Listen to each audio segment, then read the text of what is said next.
डर जाते, थोड़ा सा सन जाते प्रहलाद जी।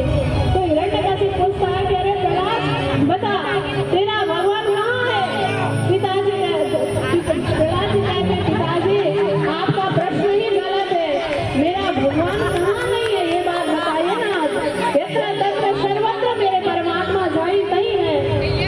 तो एकदम आग बगल होता है हिरण्यकशिप और कहता है जहीं तहीं है, सब जगह है मेरा भगवान, कहाँ है?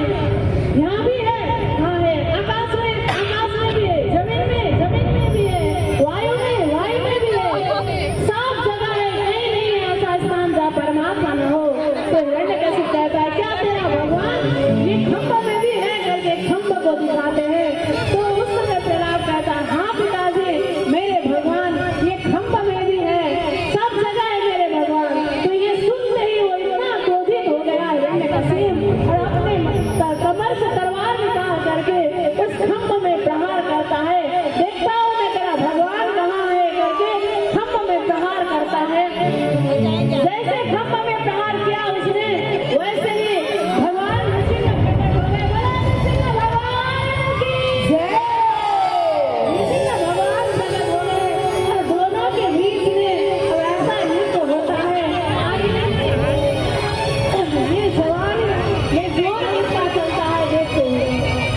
जोर लगा ले अरे जवानी कितना जोर लगाएगा, जोर लगा ले अरे जवानी कितना जोर लगाएगा। इस जग में भगवान का झंडा कभी न झुकना पाएगा, इस जग में भगवान का झंडा कभी न झुकना पाएगा। जोर लगा ले अरे जवानी कितना जोर लगाएगा, जोर लगा ले अरे जवानी कितना जोर लगाएगा। इस जग में भगवान का झंडा कभी न झुकना पाएगा, इस जग में भगवान का झंडा कभी न झुकना पाएगा। गुरु का निंदा करने वाला प्रभु का निंदा, प्रभु का निंदा करने वाला मिट्टी में मिल जाएगा। इस जग में भगवान का झंडा कभी न झुकना पाएगा, इस जग में भगवान का झंडा कभी न झुकना पाएगा। जोर लगा ले अरे जवानी कितना जोर लगाएगा, जोर लगा ले अरे जवानी कितना जोर लगाएगा। इस जग में भगवान का झंडा कभी न झुकना पाएगा, इस जग में भगवान का झंडा कभी न झुकना पाएगा।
भगवान नाच रहे हैं, सब कोई डर जाते हैं भगवान के भयानक रूप को देख करके। सारे देवी देवता सबने जाकर के माता लक्ष्मी जी को कहा कि जाओ माता लक्ष्मी भगवान का क्रोध को शांत करो।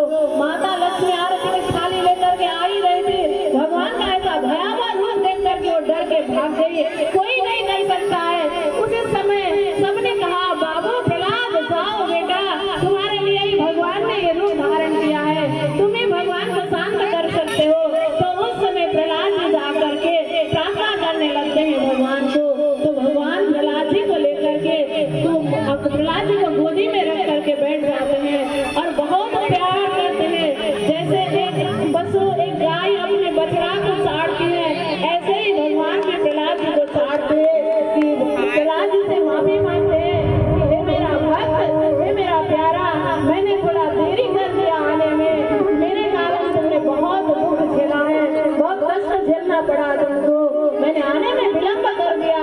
प्रहलाद जी कहते नहीं भगवान ऐसी बातें नहीं है। अब भगवान खुश होकर के शांत हो गए और शांत होकर के प्रहलाद जी से कहते हैं मांगो, क्या मांगना चाहते हो? प्रहलाद जी कहते हैं प्रभु मुझे कुछ भी नहीं चाहिए, बार बार भगवान आग्रह करते हैं। अंत में प्रहलाद जी कहते हैं कि हे प्रभु आप सच में मुझे देना ही चाहते हैं तो कृपा करके एक बार एक चीज दे दीजिए कि मेरे मन में कभी भी कुछ मांगने की इच्छा ही उत्पन्न न हो, बस मैं यही चाहता हूँ। तो भगवान बड़े खुश हो गए और प्रहलाद जी ने अंत में जाकर के कहा कि हे प्रभु जिस पिता के कुल में मैं आया हूँ, जिस पिता के माध्यम से मैं संसार में आया हूँ, उनका दुर्गति न हो जाए प्रभु, मुझे यही इसी से संतुष्ट होगा। तो भगवान कहते प्रहलाद तुम जिस कुल में आए हो उस कुल की दुर्गति कैसे हो सकती है? तुरंत ही भगवान ने उसका दाह संस्कार करवाया और भगवान ने ये वचन दिया प्रहलाद